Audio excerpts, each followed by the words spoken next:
Hi, my name's Eve Lazarus. I'm with the Derwent Catchment Project. We're at Arundel Farm today looking at some fertiliser test strips as part of the Derwent Pasture Network program that's funded through NRM South and the Australian Government's National Landcare program. I'm Fiona Hume and we're at Arundel, Macquarie Plains in the Derwent Valley.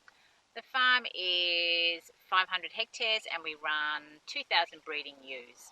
And I'm here with Peter Ball from the Derwent Catchment Project. We were here in the paddock and somebody said, oh, a bit of fertiliser would probably do the trick in here.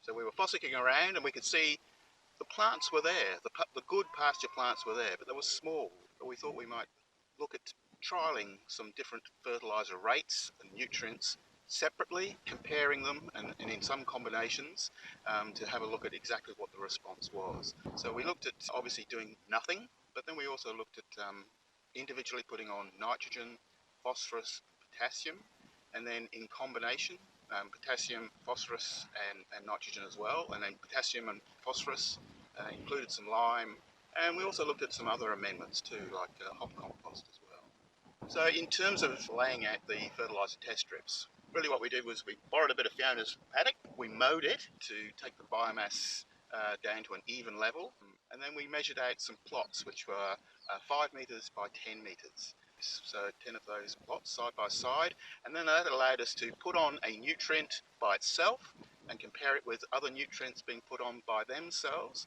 and then look at combinations. Unsurprisingly, the NPK plot took off, but then the P and the K started going crazy.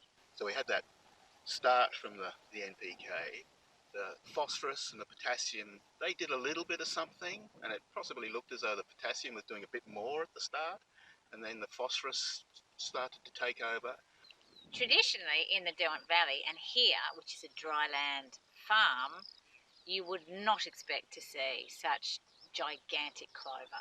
So the soil test results tell us certain things and have a recommendation for however many tonnes of fertiliser we might need, whereas I think that we can use a lot less and be more specific with what we're going to put on here, and I want to make the right decision in terms of what fertiliser we use to make sure that I'm not wasting my money and I'm environmentally making the right decision.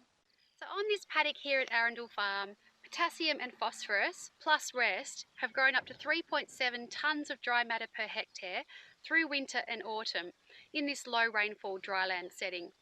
And this huge change has occurred without pasture renovation because the desirable species are there, they're just small and hidden from view and a bit stressed. So it really shows you what's possible with rest and nutrition as long as you've got a backbone of the desirable species in the ground.